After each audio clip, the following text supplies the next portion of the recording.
Teme a Dios y guarda sus mandamientos, porque esto es el todo del hombre. Porque Dios traerá toda obra a juicio, juntamente con toda cosa encubierta, sea buena o sea mala. Metro Evangelización 3000. En la Biblia encontramos el gran desafío evangelístico que han representado las ciudades a quienes desean hacer suya la orden de ir y predicar el evangelio. En la actualidad, la mayoría de personas viven en las grandes metrópolis. Debemos aceptar que hoy podemos predicar a cientos, miles y millones de personas que están a nuestro alrededor. Y esto lo podemos hacer con planes muy abarcantes que nos desafíen a una obra mayor. Ya están listos los peces, ya están listas las redes, solo faltan los pescadores. Presentamos Metro Evangelización 3000. Todos pueden hacer algo en esta obra. En estas reuniones hogareñas presentamos a Cristo a las familias. Metro Evangelización 3000, donde más de 125 ciudades serán impactadas por el mensaje de salvación de la verdad presente. Únete, acércate y forma parte de este magno evento. Abre tu hogar y sed de gran luz. El Señor está esperando por ti. Queremos darle la cordial bienvenida a cada uno de ustedes. Que las ricas bendiciones del eterno Dios les acompañen. Hoy queremos para cada uno de ustedes decirles de que estamos viviendo tiempos muy difíciles, tiempos que los profetas lo determinaron como el tiempo del fin, un tiempo determinado para el pueblo de Dios y para la humanidad. Y hoy queremos, a la luz de la palabra de Dios y en el estudio de las profecías bíblicas, mostrarle parte de esos tiempos y cómo el pueblo de Dios tiene que prepararse para este evento. Así que es una gran, para nosotros, alegría, motivación, pero también de gran solemnidad, un tiempo difícil que estamos viviendo. Para comenzar, queremos hacer una oración. Oremos. Padre Santo, gracias Señor por tus cuidados, gracias por tus bendiciones y gracias por tus favores. Permítenos, Señor, que al estudiar la palabra de Dios, tus consejos puedan impresionar nuestros corazones y hacer decisiones tan determinantes y firmes para que nuestras vidas no sucumban en este tiempo final. Nos encomendamos a ti y lo agradecemos todo en el nombre bendito de Cristo Jesús. Amén y amén. Amén. Muy bien, mis queridos hermanos, quiero nuevamente aquí con ustedes, tengo al pastor Contreras aquí a mi lado. Es una gran bendición, pastor, que hoy estudiemos la palabra de Dios. Quiero dejarles un saludo muy cordial, amigos, desear que Dios los bendiga y que en esta ocasión avanzaremos con el estudio del libro de Daniel, el capítulo 5, muy interesante, y también su aplicación para los tiempos finales. Dios los bendiga y nos acompañe en el estudio que tendremos a continuación. Gracias, pastor. También tenemos al doctor Willy. Willy, es una gran bendición que hoy nos acompañes. Gracias, pastor Ben, pastor Contreras. Qué alegría, qué gozo estar en este día sábado estudiando las Sagradas Escrituras y precisamente con el libro de Daniel. Una cordial bienvenida a todos ustedes, queridos televidentes, a todos aquellos que nos ven y nos aprecian. Estamos dispuestos a contestar sus preguntas. Simplemente llámenos y déjenos saber qué es lo que quisieran saber más. Gracias, doctor Willy. Y hoy queremos hablar acerca de la caída de Babilonia. Y para eso quiero llevarlos al capítulo 5. Es el capítulo 5 el que estamos estudiando, del verso 29 al 31. Leamos, por favor, Daniel 5, 29. Y aquí nosotros vamos a entender lo que está pasando en este momento. Daniel 5, capítulo 29, dice: Entonces mandó Belsasar vestir a Daniel de púrpura y poner en su cuello un collar de oro y proclamar que él era el tercer señor del reino. Vamos al 30. La misma noche fue muerto Belsasar, rey de los caldeos, y Darío de Media tomó el reino, siendo de 62 años. Bien importante está, que aquí hay una fecha. Vamos al 30 y... Ahí terminó. Ahí terminamos, sí, correcto, estamos ahí. Mis queridos hermanos, podemos ver nosotros acá términos, algunas definiciones que estamos viendo. Y justamente aquí vemos que Daniel rehúsa.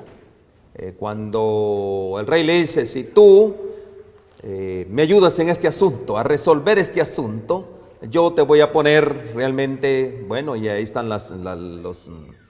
los atributos, o más que todo las condiciones por el cual él, si le interpretaba el sueño, él tenía ciertos presentes. Pero vemos que Daniel rehusó todo esto. Pero más sin embargo aquí en este texto vemos que Daniel, ¿qué fue lo que sucedió? Bueno, sí aceptó la oferta al final. Pastor, ¿qué pasó aquí? ¿Qué pasó?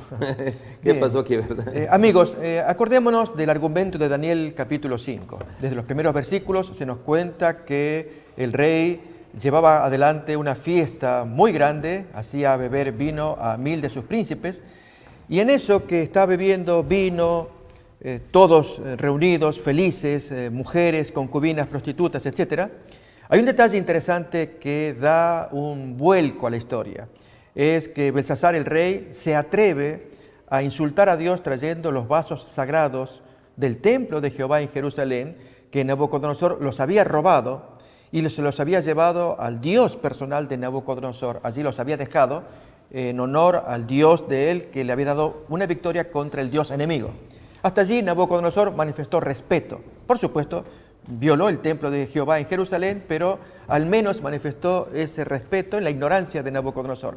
Pero el nieto Belsasar se fue más allá de lo razonable, porque tomando esos vasos robados por Nabucodonosor, ahora pone en ellos el vino que él venía bebiendo y entonces se los da a sus comensales, y allí, mientras adoraban a los dioses de oro y plata, bronce, metal, madera, etc., el texto lo va a decir así, aparece el juicio de Dios.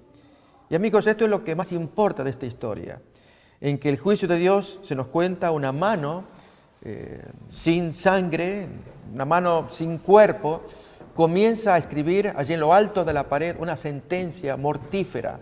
Era el día del juicio final. Se acabó toda la historia de Babilonia con Belsasar el rey a la cabeza. En la sentencia aparecen palabras enigmáticas en el idioma de ellos, arameo. Ellos podían leerlo, conocer lo que decía, pero no interpretarlo. ¿A qué se referían esas palabras que aparecen allí? Pues Belsasar llama a todos los magos, astrólogos del reino, nadie puede resolverlo, pero hay aquí que la madre del rey Belsasar, Nitocris, que era hija de Nabucodonosor, ella actúa correctamente al decirle al rey que había palidecido demasiado, sus piernas chocaban una con otra, el hombre estaba absolutamente choqueado, temblaba por lo que estaba viendo, era el juicio de Dios. La reina pues le dice: no se ponga así el rey, traiga a ese hombre, Daniel, en quien mora el espíritu de los dioses. La mujer tiene muy alto concepto de Daniel, aun siendo vasallo, era el primer ministro, jefe de todos los magos, e incluso la reina trae la historia de lo que había pasado con Nabucodonosor, que en aquel tiempo Daniel sirvió eficazmente al rey Nabucodonosor, pues al traerlo él le interpretaría. Y así en el diálogo, amigos, estamos resumiendo para ir avanzando y ganar tiempo también. Allí el rey Belsasar le propone a Daniel todo lo que Benedicto acaba de decir, homenajearlo con premios, que vestido de púrpura, collar de oro, hacerlo tercer señor del reino. Recordemos que en ese momento el rey en verdad era Nabonido, el papá de Belsasar. Él estaba gobernando en Tema, pero en Babilonia había dejado a su hijo como corregente, a Belsasar. Por lo tanto, Belsasar era el segundo y Daniel sería el tercero. Y Daniel responde a todo esto: no me importa tus bienes, no quiero. ¿Por qué, amigos? Daniel sabía que esa noche se cumplía el juicio de Dios, y ¿para qué le servían tantos honores? Tener el oro, la joya, tercer señor del reino, si todo se perdía en horas más. Efectivamente, luego de descifrar el fatídico mensaje de Dios y darle una muy solemne amonestación, tema que queremos examinar también, las palabras muy duras de parte de Daniel contra Belsasar, a diferencia de Nabucodonosor, que habiendo sido juzgado por Dios, humillado, 7 años viviendo como animal, sin embargo se recuperó y honró a Dios, Belsasar se le fue la mano, fue mucho más allá, insultando a Dios, tomando cosas sagradas de Dios para hacer su fiesta, su orgía. Allí entonces es la última parte que hemos leído. Belsasar igualmente le concede estos bienes que Daniel no quería, se lo concede, era vasallo, pero finalmente allí acontece la destrucción de Babilonia. Amigos, mensajes profundos hay que queremos examinar. Así que vamos a estar conectados para ver las lecciones que sacamos de Daniel capítulo 5.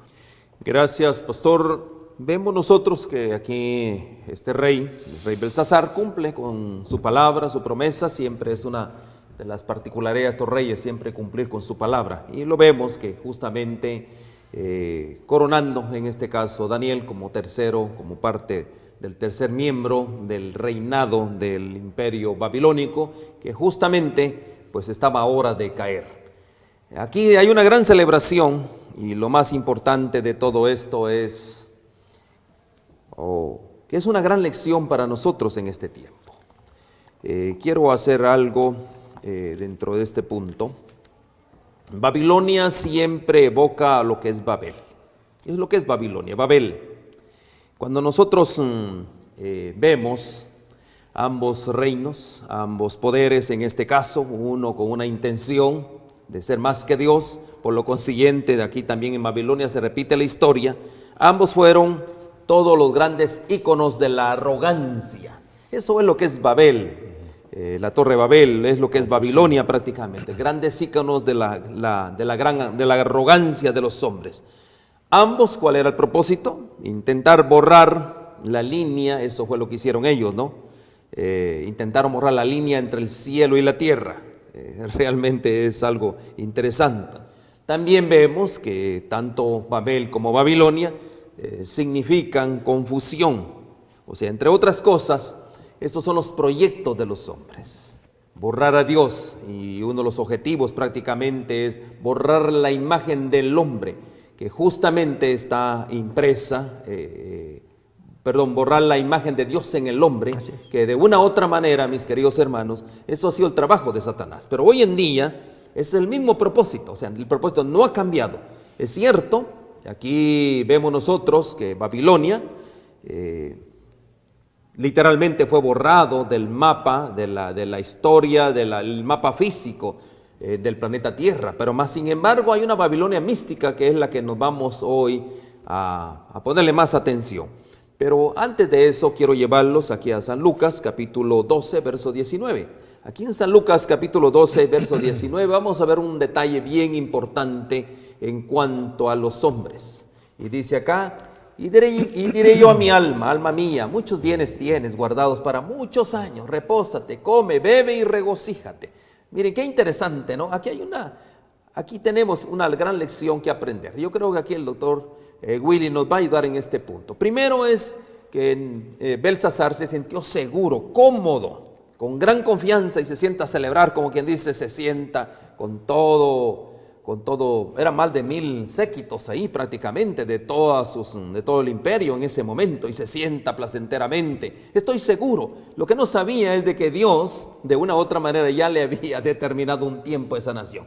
Pero me llama la atención ese asunto. Por ejemplo, vemos los ricos de hoy en día, eso mismo, disfrutan sus riquezas. Bueno, tenemos aquella historia también de aquel hombre que el mismo Señor le dice fatuo, ¿no? Construyendo sus granjas, aumentando sus bienes, y no solo destruyéndolos también y aumentándolos. Qué interesante. Así vive el hombre hoy en día.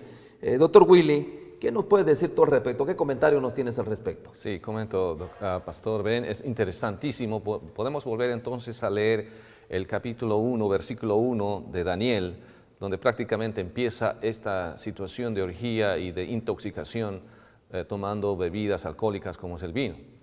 En el año tercero del reinado de Joacín, Daniel capítulo 5, versículo 1. Vamos a volver a leer en nuestras Biblias. Y el rey Belsasar hizo un gran banquete a 1000 de sus príncipes, y en presencia de los 1000 bebía vino. Imagínense, queridos televidentes, había como 1000 personas ahí. Prácticamente era una fiesta muy grande. Prácticamente había también, como mencionó el pastor Contreras, era una orgía prácticamente, había de todo, había gente de mal vivir. Entonces todo esto ocasionó de que el ambiente pudiera realmente influir en los 5 sentidos que tenemos, más que todo en el área espiritual, porque vemos de que inclusive Belsasar no tuvo la oportunidad, o si la tuvo, no quiso ejercerla, de dar gloria y honra al Señor por tener toda esa enseñanza de su abuelo Nabucodonosor. Recordemos que él era el nieto. Por lo tanto, no dio honra y gloria al Señor y tuvo que caer en una situación de idolatría y también de manifestaciones de intoxicación, porque todos estaban bebiendo en ese instante. Recordemos que la bebida no es, las bebidas alcohólicas embrutece realmente el cerebro, intoxica el cerebro, daña las neuronas, daña los neurotransmisores y pues prácticamente la persona deja de tener una forma consciente de hacer las cosas. Por ende, sabemos muy bien de que podemos leer también en Proverbios capítulo 23, versículo 20, y nos dice ahí la palabra del Señor con respecto al vino o a las bebidas alcohólicas. No estés con los bebedores de vino, ni con los comedores de carne. Y ahí notamos claramente de que Proverbios, de acuerdo a Salomón que lo escribió, nos hace ver de que también en los tiempos del fin habrá esa repercusión. También recordemos que la Babilonia de la cual estamos hablando es literal, pero también esto se va a enmarcar en el futuro, en la Babilonia mística, en la Babilonia espiritual, diríamos, en el futuro, en los tiempos del fin. Habrá también ese tipo, y hay ese tipo de manifestaciones hoy en día. ¿Será porque realmente Belsasar llegó a un punto económico de satisfacción donde se olvidó prácticamente de dar respeto y honra al Señor como lo hizo su abuelo? Cualquiera que fuera la causa, de todas maneras vemos aquí una deslealtad de los grandes señales a través de la interpretación del sueño que tuvo Daniel. Él tampoco quiso reconocer ese hecho grandioso. Por lo tanto, desde el punto de vista de la salud, vemos que realmente esta corrupción, esta perversión de estar consumiendo bebidas intoxicantes también será en el tiempo del fin, porque recordemos también que Belsasar utilizó vasos sagrados del templo. Esa actitud, más allá de estar con gente como las prostitutas y otras concubinas y toda una orgía ahí, se remarca también en el tiempo del fin desde el punto de vista espiritual, porque sabemos muy bien que un vaso podría simbolizar también el hecho de que nuestro cuerpo es templo del Espíritu Santo. Es como un vaso donde el Espíritu del Señor representa como el aceite. Entonces, por lo tanto, nuestro cuerpo es templo del Espíritu Santo. Por lo tanto, tenemos que tratarle de una manera correcta, siempre teniendo una salud preventiva para todo, especialmente cuando nos remontamos a lo que es Génesis 1:29. Y eso nos ayuda a tener realmente una vida prácticamente saludable. En los tiempos del fin, toda esta corrupción, y vamos a leer, los queridos televidentes, y remarcando constantemente esto. Génesis 1:29 dice, y dijo Dios, he aquí que os he dado toda planta que da semilla que está sobre toda la tierra, y todo árbol en que hay fruto y que da semilla os será para comer. Este es el plan original al cual el pueblo del Señor, el remanente pueblo del Señor, tiene que llegar a establecer en su vida, en un proceso de desintoxicación, en un proceso de santificación también. En la medida que usted, querido pastor, líder de iglesia, cualquier denominación que usted sea, si usted realmente quiere tener una vida saludable, una vida realmente en la cual usted pueden ver sus feligreses, sus miembros, es en el cual usted tiene que implementar la reforma por salud. Entonces eso nos ayuda a tener una lucidez más y también ser un ejemplo de que Génesis 1:29 está vigente. Eso no se ha borrado de ninguna manera, sino más bien es el plan a llegar. Y Levíticos 11 fue después de la caída. Entonces, aún así, Levíticos 11 y Génesis 1:29 son las metas a llegar, queridos televidentes. Solos no podemos hacerlo. ¿Cuántas veces hemos querido tener un estilo de vida saludable? En estos tiempos del fin, en el cual, recordemos bien, hasta hay enfermedades con este tipo de virus como el coronavirus y otros más que a lo mejor van a aparecer, la mejor prevención es una buena alimentación, un buen estilo de vida, una buena nutrición y los 8 remedios naturales. Quiero también enfatizar algo con respecto al vino. En Proverbios 23, versículos del 30 y 32, podemos ver en nuestras Biblias, hermanos, sabemos muy bien que esto nos añade, podemos leer acá, dice así, para los que se detienen mucho en el vino, para los que van buscando la mistura, o sea, la mezcla, no mires al vino cuando rojea, cuando resplandece su color en la copa.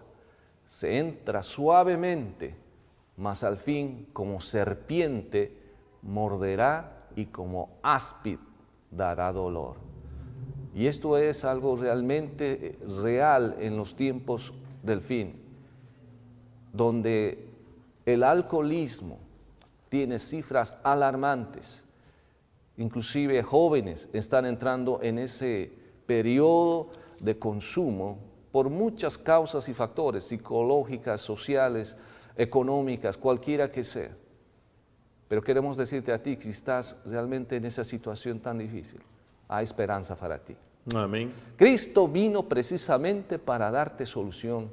Es a través de la fe y el proceso mismo en el cual puedes entrar a tener una desintoxicación completa, obedeciendo los 8 remedios naturales, teniendo una temperancia, porque veremos hoy en estos tiempos del fin también muchos líderes intemperantes, y se lo digo a través de este medio, lo digo con todo corazón, con todo respeto y cariño a nuestros líderes.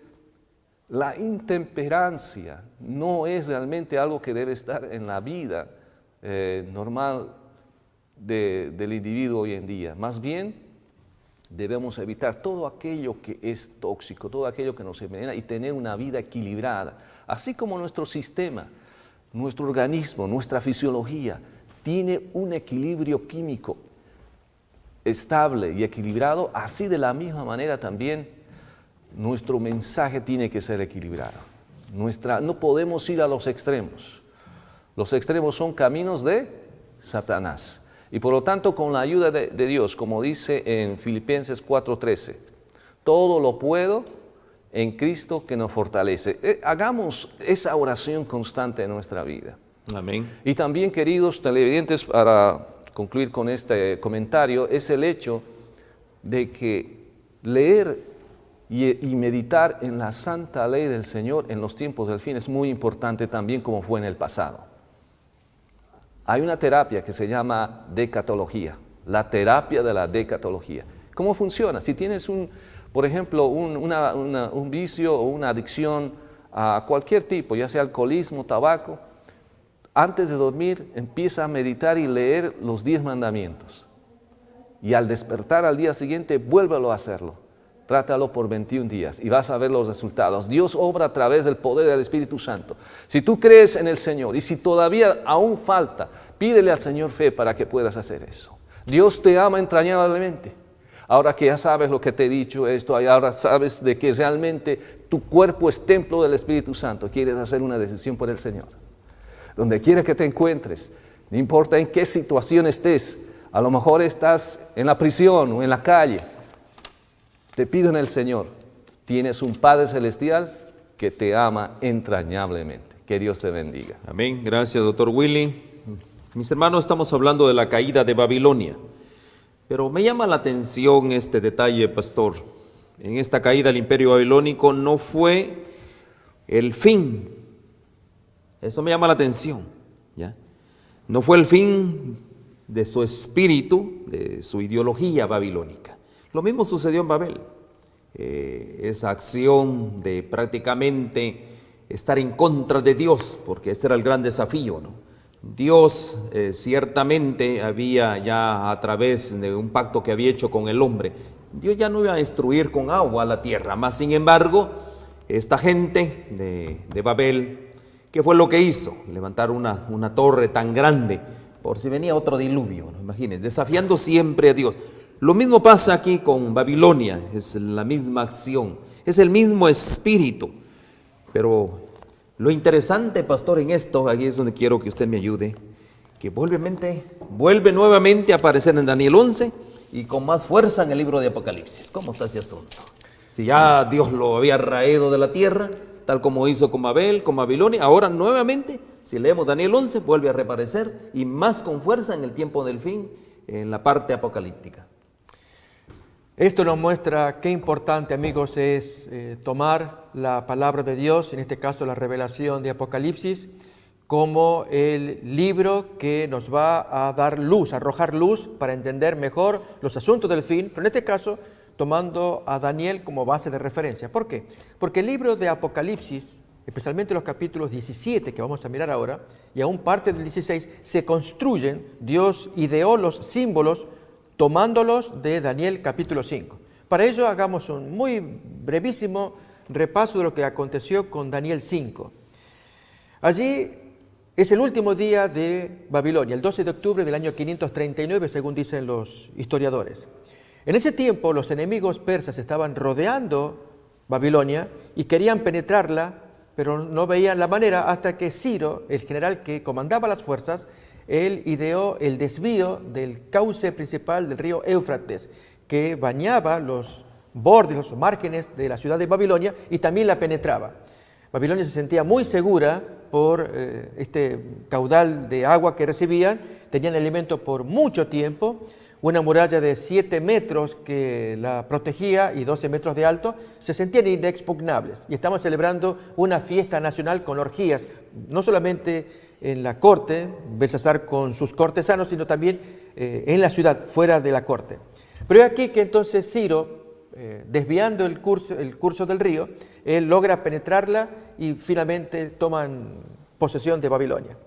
Estos son hechos externos a Babilonia y adentro, amigos, ya hemos escuchado, el rey Belsasar levantando sus copas, nada menos que insultando a Dios, tomando las copas los vasos sagrados del templo de Jerusalén, robadas esas copas, esos vasos, por Nabucodonosor y llevadas a su templo del Dios personal de Nabucodonosor.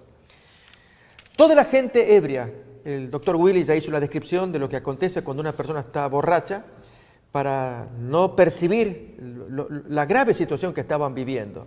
Todos alcoholizados, tomando el alcohol y adorando a los dioses falsos en ese momento. Amigos, toda esta descripción de Daniel 5 reaparece en Apocalipsis 16 y 17. Vamos pues a mirar ello en capítulo 16, versículo 12 de Apocalipsis, en que se nos dice que un rey del oriente, con sus ejércitos, igualmente Ciro era considerado que venía del oriente, su lugar, Persia, está más allá de Babilonia, hacia el oriente, y él venía con sus ejércitos para tomar posesión de Babilonia e hizo secar el río Éufrates. Así también describe Apocalipsis 16, 12, la venida de Jesús con sus ángeles que bajan del cielo, como nos lo cuenta Apocalipsis 19, 11, la bajada del Hijo de Dios bajando con sus ángeles. Pero miremos acá la descripción. El sexto ángel derramó su copa sobre el gran río Éufrates y el agua de éste se secó para que estuviese preparado el camino a los reyes del oriente. Acordémonos que las aguas, ellos representan las naciones, pueblos, tribus, lenguas, sobre la cual se asienta la bestia, como cuenta Apocalipsis 17, 15. Me dijo también las aguas que has visto donde la ramera se sienta. Son pueblos, muchedumbres, naciones y lenguas. Así como la antigua Babilonia estaba sentada sobre el río, los márgenes del río Éufrates, así simbólicamente Dios la describe a esta prostituta, que ahora vamos a mirar más detalles acerca de ella, asentada sobre muchos pueblos y viviendo segura. Pero es aquí que el rey del norte seca los ríos para poder atravesar y penetrar a Babilonia, para libertar a sus cautivos, así como Ciro libertó a los cautivos judíos que estaban presos durante 70 años del cautiverio, de acuerdo a la profecía de Jeremías 29. Ahora Ciro entra y a los pocos meses logra dar la orden y libera a los judíos presos, como acontece ahora en el plano espiritual. Jesús liberta a sus hijos presos en Babilonia, como leemos en el capítulo 18 de Apocalipsis, versículo 4. Este es un mensaje de esperanza, amigos, hasta que descubramos que muchos estamos cautivos en esta Babilonia. Y oí otra voz del cielo que decía: salid de ella, pueblo mío, para que no seáis partícipes de sus pecados, ni recibáis el castigo de sus plagas, que ya está inminente. Pero Dios quiere salvar a esos hijos que los separa para poder llevárselos al cielo. Pero miremos más todavía, en la descripción de Apocalipsis 17, vemos a la ramera, no solamente sentada sobre muchas aguas, sino levantando una copa y fornicando con ella. Multitudes de gentes entontecidas por el vino, hasta que llega la sentencia de Dios. Leamos pues Apocalipsis 17, los versículos 1 y 2. Vino entonces uno de los 7 ángeles que tenía las 7 copas y habló conmigo diciéndome: ven acá y te mostraré la sentencia contra la gran ramera. Aquí, amigos, hay un paralelo con Daniel capítulo 5. Así como para Babilonia antigua le llegó la sentencia después de la barbaridad que cometieron, el gravísimo error de insultar a Dios sacando los vasos sagrados del templo de Jehová para beber vino. Y la sentencia fue la mano allí que aparece en la pared escribiendo esas palabras enigmáticas, durísimas contra Belsasar y toda aquella gente que iban a ser destruidos. Así también hay una sentencia que acabe contra Babilonia, contra los pecadores. Sentencia que leemos a continuación, amigos, en capítulo 22, versículo 11. Un día en la historia Dios pronunciará estas palabras, solamente que serán invisibles, pero están las palabras, que determinará el destino de todo ser humano, para bien o para mal. Miremos Apocalipsis 22:11, el contenido de esa sentencia. El que es injusto sea injusto todavía, y el que es inmundo sea inmundo todavía, y el que es justo practique la justicia todavía, y el que es santo santifíquese todavía. Así como con la venida del Rey del Oriente, Jesús, con sus ángeles, determina la destrucción de Babilonia y la salvación de aquellos que creyeron en él, así ocurre con la caída de la antigua Babilonia. Cuando entró Ciro, que era general, y Darío el Medo, que era el rey, cuando entraron, destruyeron a Babilonia, pero dejaron con vida a quienes se salvaron. ¿Quiénes? Daniel. Daniel fue preservado, a pesar de que lo hicieron tercer señor del reino. Darío el Medo y Ciro, pues no salvaron a este santo de Dios, que representa al pueblo de Dios en los últimos días.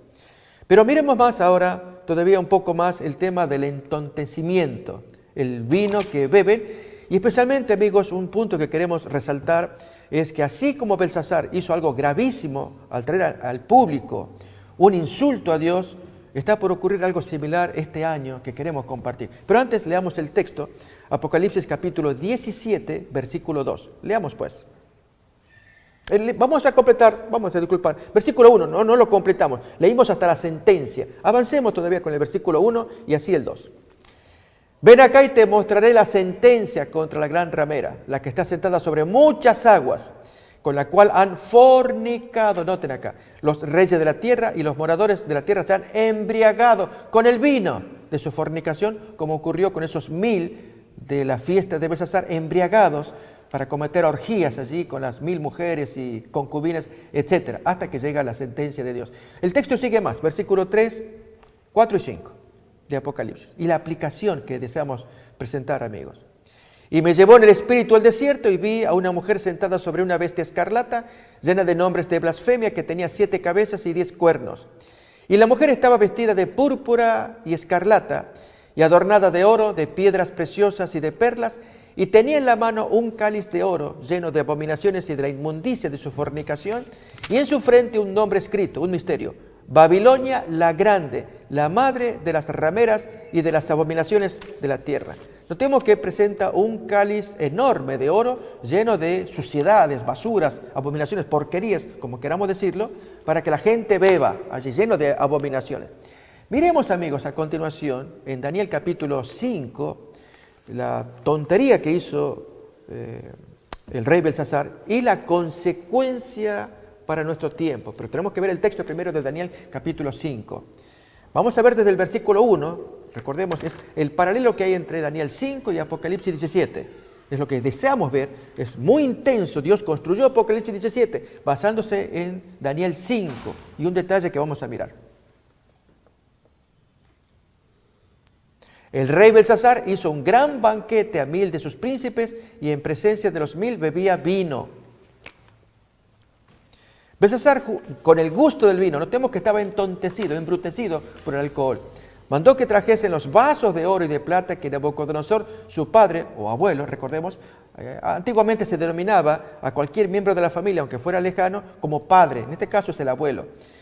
Que Nabucodonosor, su padre, había traído del templo de Jerusalén para que bebiesen en ellos el rey y sus grandes, sus mujeres y sus concubinas. Decimos con esto, amigos, que de no haber traído los vasos, quizás era soportable la fiesta a la vista de Dios, pero este fue el insulto máximo. Bueno, algo similar puede ocurrir este año, pero leamos el texto primeramente,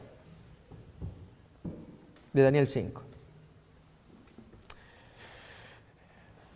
Muy bien, leemos ya que fueron traídos los vasos de oro que habían traído del templo de la casa de Dios que estaba en Jerusalén, y bebieron en ellos el rey, sus príncipes, sus mujeres y sus concubinas. Bebieron vino Y el segundo pecado, además de traer las copas sagradas, fue que alabaron a los dioses de oro, plata, bronce, hierro, madera y piedra. En consecuencia aparece el juicio de Dios. En aquella misma hora aparecieron los dedos de una mano de hombre que escribía delante del candelero sobre lo encalado de la pared del palacio real. Y el rey veía la mano que escribía, su sentencia de muerte. Amigos, queremos decir, lo que vamos a decir ahora es algo solemne, serio, y deseamos muy veraz. Y que prestemos mucha atención, mucha atención. Pastor, me gustaría hacer una antesala a este puntito. Y quiero leerles, aquí hay un comentario muy acertado. Dice acá: la profanación de los vasos del templo que hizo Belsasar fue apenas una sombra del asalto espiritual de Babilonia.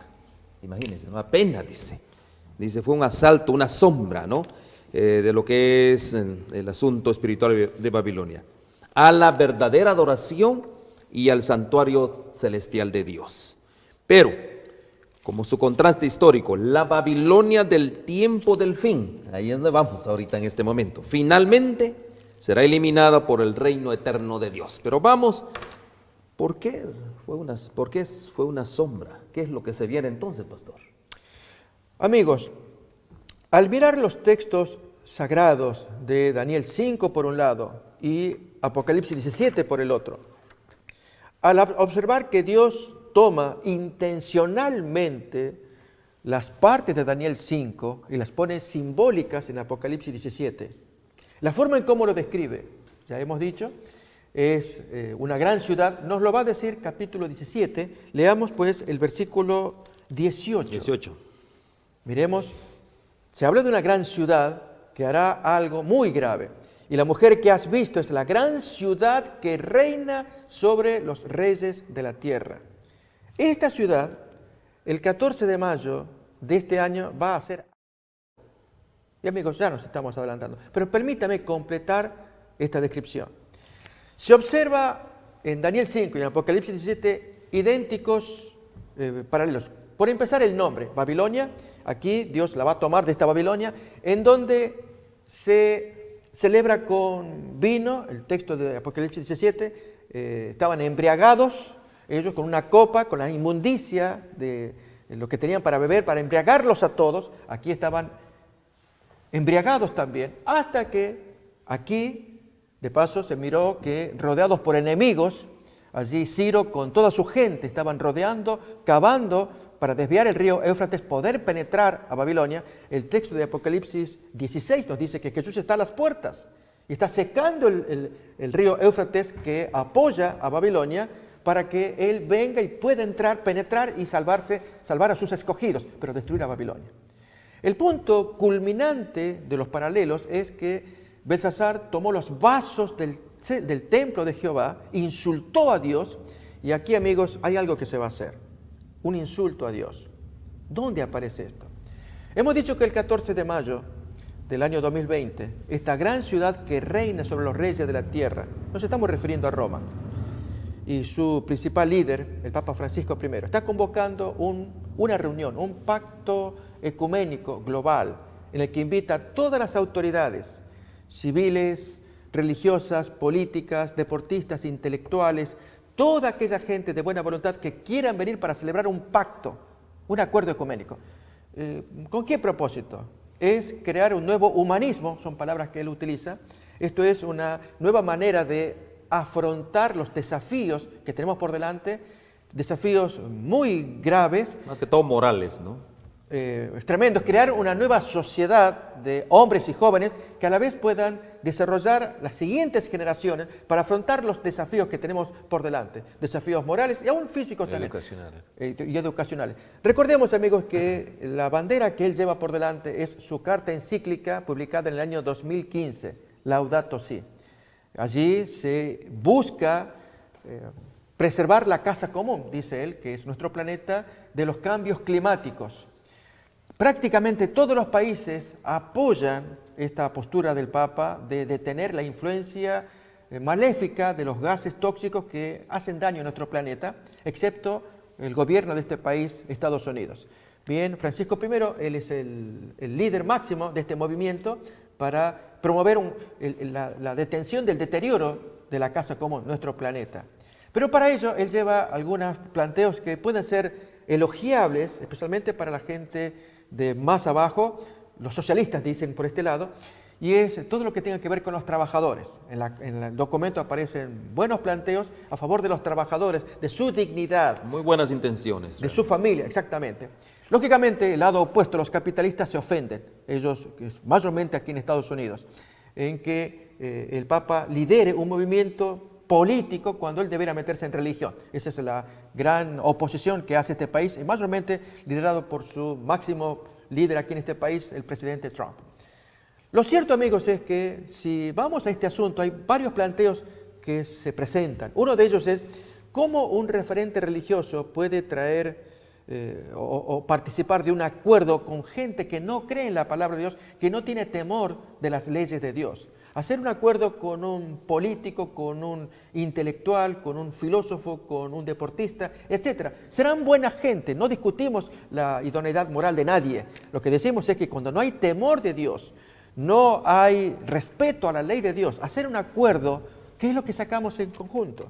Pero más de ello, amigos, el Papa además, con su carta encíclica, que es la que lo caracteriza, lo lleva por delante, hay un párrafo de esa carta que ella ha manifestado sumo interés de promover. Y ahí es donde hacemos el paralelo con los vasos sagrados del templo del Señor de Daniel capítulo 5. Nos estamos refiriendo, aquí tenemos algunas porciones, unos extractos de la carta encíclica de Laudato Si, el párrafo 128. No va a haber tiempo para poder leerlos, recomendamos sí, fervientemente que consigan ese documento. Es una carta oficial del Papa en la que él muestra su programa de acción, qué es lo que él quiere hacer para beneficio del planeta, buenas intenciones, como decía Benedicto. Pero amigos, a pesar de las buenas intenciones, que no las discutimos, es que él trae un vaso sagrado a la mesa donde se participan multitudes de personas. Esto es una reunión muy grande que se celebra en Roma, y en el párrafo 237 aparece lo que consideramos, amigos, un insulto a Dios, y es la promoción del día domingo como el día de sanación, le llama él, es el día ecológico, el día verde, el día off, el día que se propone para que haya un vínculo de paz entre todos los hombres, a fin de que formemos ese nuevo humanismo, la nueva generación de hombres, mujeres, que beneficien al planeta. El punto es, ¿quién dijo que el domingo, que el hombre pueda proponer el domingo como un día en que pueda sanarse las relaciones, en que podamos llevarnos bien, cumplir algo que nos beneficie, cuando Dios ordenó otro día en la semana que Él pidió que se santifique? Amigos, el gran problema es que así como Belsasar, al celebrar con una fiesta, con vino, adorando a los dioses falsos, yo dije, Dios podía aguantar todo esto, de hecho aguantó con tantas naciones algo similar, pero llegó al colmo cuando se va directo el insulto contra Dios. Y es tomar los vasos sagrados del templo, del Señor, que aún Nabucodonosor, a pesar de lo salvaje que era, se los robó, pero se los dedicó al Dios de él.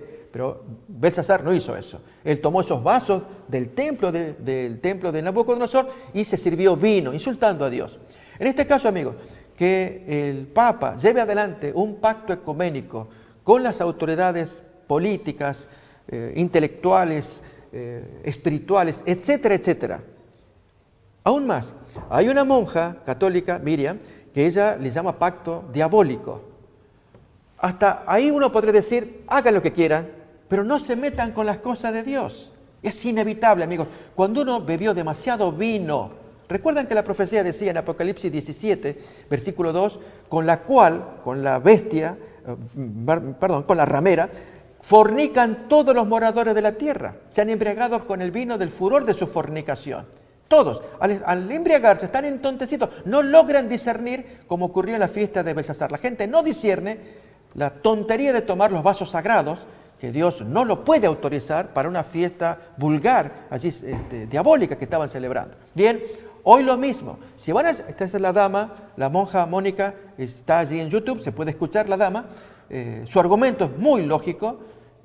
Por supuesto, ella es católica, nosotros no lo somos, pero ella defiende lo que ella quiere defender a su líder, que no se meta en ese ambiente. Pero nuestro caso, amigos, es diferente de esta monja Miriam. Y es que aquí decimos que se están trayendo los vasos sagrados de Dios para insultar al Señor. Porque se pone el domingo, en el párrafo 237, en un momento más lo vamos a leer, como un insulto a Dios, cuando Dios ya creó el sábado para que sea el día de la sanación de las relaciones humanas. Pastor, solo una preguntita nada más para no dejar así en un ambiente un poquito confuso. ¿Qué representa el vino de Babilonia?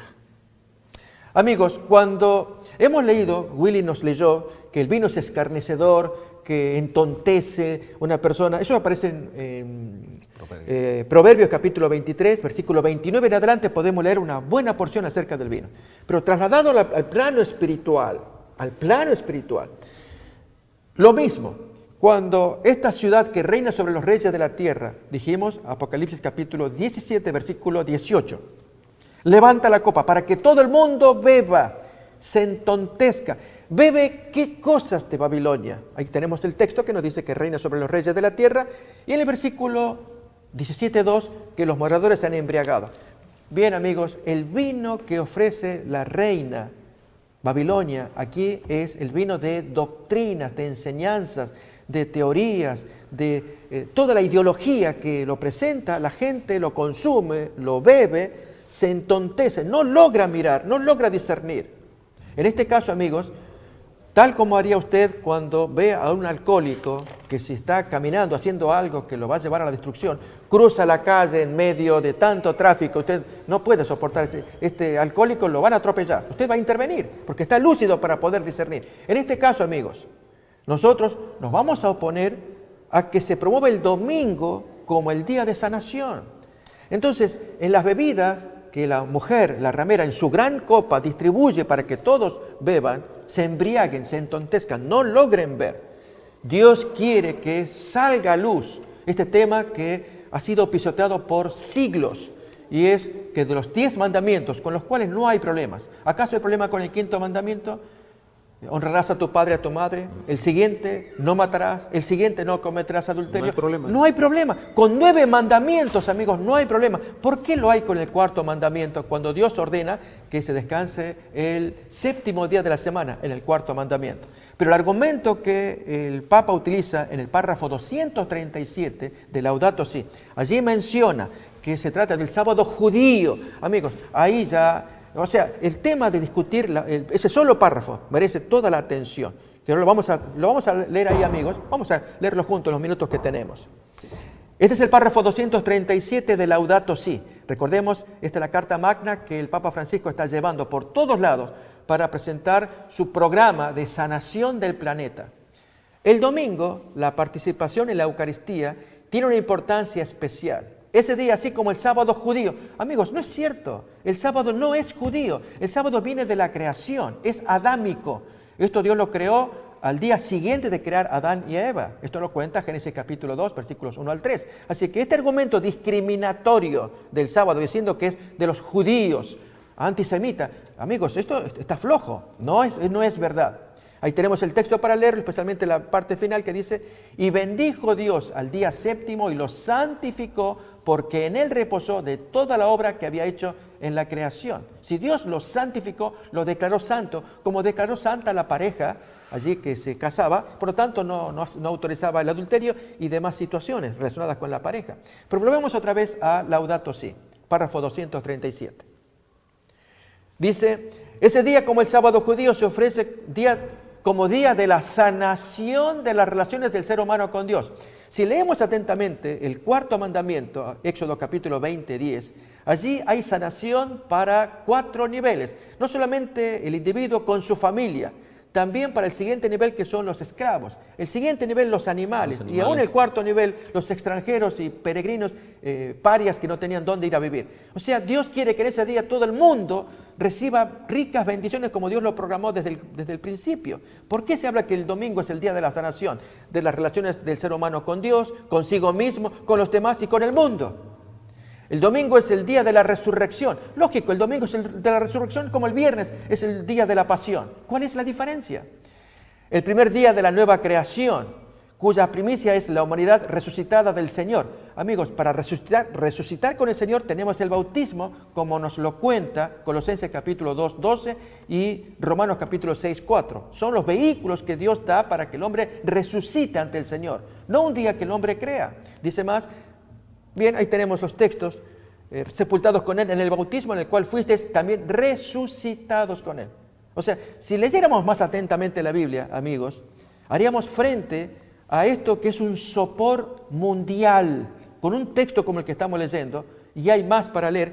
Vamos a detenernos, porque es mucho, amigos, poquito los minutos. Déjenme apenas completar en la última parte, la última sección de esta porción de 237, donde dice, la ley del descanso semanal imponía abstenerse del trabajo el séptimo día para que reposen tu buey y tu asno y puedan respirar el hijo de tu esclava y el emigrante. Éxodo 23, 12. Aquí hay un detalle muy interesante, y es que el Papa Francisco pone un texto sumamente llamativo, y es que solamente en 3 partes de la Biblia hebrea aparece un verbo que caracteriza al sábado, y es segundo libro de Samuel, capítulo 16, versículo 14, que no tiene que ver con el sábado, habla de respiro. David huyendo y toma respiro de la persecución y de los insultos que le hacía un enemigo allí con él. Pero los 2 otros usos, ahí aparece la palabra descansaron, es tomar respiro. Los 2 otros usos, amigos, es lo que mucho nos importa. Uno es el que trae el Papa Francisco, Éxodo 23, 12, donde se nos dice que en el séptimo día el siervo, la sierva, toman alivio, toman respiro, toman descanso, toman refrigerio. Allí tenemos la traducción 23, 12. Pero el otro texto, que ya en otras Biblias lo traduce mejor, Biblia de las Américas, Biblia de Jerusalén, en Éxodo 31, 17, se nos dice, del mismo verbo, recuerden amigos, son 3 usos solamente en todo el Antiguo Testamento. En uno de ellos aparece Dios tomando respiro, tomando alivio, el sábado de la creación. Esto aparece en Éxodo capítulo 31, versículo 17. Bien, si Dios tomó respiro, ahora vamos a leer el texto, si Él no se cansa, cuando Dios creó las cosas, ¿qué respiro tomó Él? O pudo haber tomado, si Él no se cansa. No, se refiere a otra cosa, amigos. El alivio de Dios, que Dios toma en Éxodo 31, 17. Esta es la traducción Reina Valera 60, que no logra poner correctamente el verbo, reposo el último verbo. Pero en otras Biblias sí aparece claramente. El alivio que Dios se toma, el refrigerio, es la comunión que Dios tiene con el hombre. Su primer refrigerio fue allí en la misma creación, al día siguiente de haber creado a Adán. Esto nos lo cuenta Hebreos capítulo 4, versículo 9, cuando dice que hay un sabatismos, un descanso sabático para el pueblo de Dios. Aquí tenemos el texto, Hebreos 4, 9. Y Dios quiere que los hombres entren, lo dice el siguiente versículo, que el que entre en ese reposo sabático, recuerden, así lo traduce la Biblia de Jerusalén. Y nosotros necesitamos tener una Biblia que se ajuste al original. Y nuestra querida Reina Valera 60 en gran medida, pero no en todos lados. Y en este caso, fíjense, por tanto queda un reposo para el pueblo de Dios, o sea, un descanso sabático. Porque el que ha entrado en ese descanso, refrigerio de Dios, también reposa de sus obras el séptimo día de la semana, como Dios descansó de las suyas el séptimo día de la semana. Por lo tanto, el refrigerio de Dios, ahí tenemos la Biblia de Jerusalén para ilustrarlo. 4.9. Por tanto, es claro que queda un descanso sabático para el pueblo de Dios. Pues quien entra en ese descanso de Dios, esa alegría de Dios, ese refrigerio de Dios, también él descansa de sus trabajos, se entiende el séptimo día, porque a continuación dice, al igual que Dios descansó de los suyos, también el séptimo día. Bien, esto es lo que Dios quiere que se haga el séptimo día, que se entre en la alegría de Dios. Así es como Dios lo expresa en Isaías 58:13. Si tú lo llamas delicia, santo de Jehová, amén, y me haces 3 cosas, no me hagas esto, no me hagas esto y no me hagas esto, entonces te deleitarás en el Señor. Eso lo cuenta, ahí lo tenemos el texto, amigos, ya para ir cerrando nomás esta última parte. Si retrajeres del día sábado tu pie de hacer tu voluntad en mi día santo, y los llamas, noten cómo Dios quiere que lo llamen, delicia, santo, glorioso de Jehová. Para el hombre no es delicia. ¿Cómo va a ser delicia si yo tengo que suspender mis cosas? Y lo veneras, y le da los 3 noes. No andando en tus propios caminos, no busques tu voluntad, no hables tus propias palabras. Entonces, siguiente versículo, vas a encontrar el deleite, ese refrigerio de Dios, que Dios tanto quiere que todo hombre tenga. Entonces te deleitarás en Jehová. Amigos, el 14 de mayo venidero, el Papa convoca una gran multitudinaria reunión pero trae el domingo allí, como parte del encuentro. De este lado, pues, estamos diciendo, no traigan los vasos sagrados allí para un insulto. Pongan el sábado o no pongan nada. Difícilmente Francisco I excluya el domingo como parte integrante de esta gran reunión ecuménica. Que Dios nos ayude, amigos. Gracias, pastor. Amén. Gloria a Dios. Ahí hay una pregunta que va a quedar en el ambiente. ¿Se podrá confiar en los hombres? Es una pregunta. Es sabio, mis queridos hermanos, reconocer y abrazar la soberanía de Dios, como lo ilustra la vida de un monarca posterior. ¿Qué es lo que sucede en todo esto, mis queridos hermanos? Tenemos que confiar en Dios. Amén. Los hombres hacen sus propuestas, sí, correcto, pero son propuestas humanas. Tenemos el caso de Belsasar, Nabucodonosor, Dios los destruyó. Todo esto va a destruirse, pero aquel que confía en el Señor, que pone su mirada en Él, ese reino es un reino para siempre, sempiterno. Que el Señor les bendiga, un abrazo, gracias pastor, gracias Willy, que Dios les guarde y que tengan un feliz sábado. Amén. Amén. Feliz sábado. El amor divino había concebido un plan mediante el cual el hombre podría ser redimido. La quebrantada ley de Dios exigía la vida del pecador. En todo el universo solo existía uno que podía satisfacer sus exigencias en beneficio del hombre. Puesto que la ley divina es tan sagrada como Dios mismo, solo uno igual a Dios podría expiar su transgresión. El Hijo de Dios había ofrecido expiar con su propia vida la transgresión de los hombres, y se les otorgaría un tiempo de gracia mediante el arrepentimiento y la fe en Cristo. Nuevamente podrían llegar a ser hijos de Dios. Una estrella de esperanza iluminó el oscuro y terrible futuro y nos libró de una completa desesperación. La Biblia es un sistema de verdades reveladas, dadas con tanta claridad y sencillez, que el viajero, por insensato que fuere, no necesita extraviarse. Podemos pasar por alto los periodos proféticos señalados en las Escrituras. Las profecías nos revelan y prueban con mayor claridad el tiempo que como pueblo de Dios esperamos, con gran júbilo, la gloriosa liberación y la esperanza de ir al encuentro de nuestro Salvador. Escudriñemos juntos las profecías con mayor empeño y fervor que nunca, y despertar la conciencia, convencido que las Santas Escrituras prueban y anuncian el cumplimiento de las señales del tiempo del fin.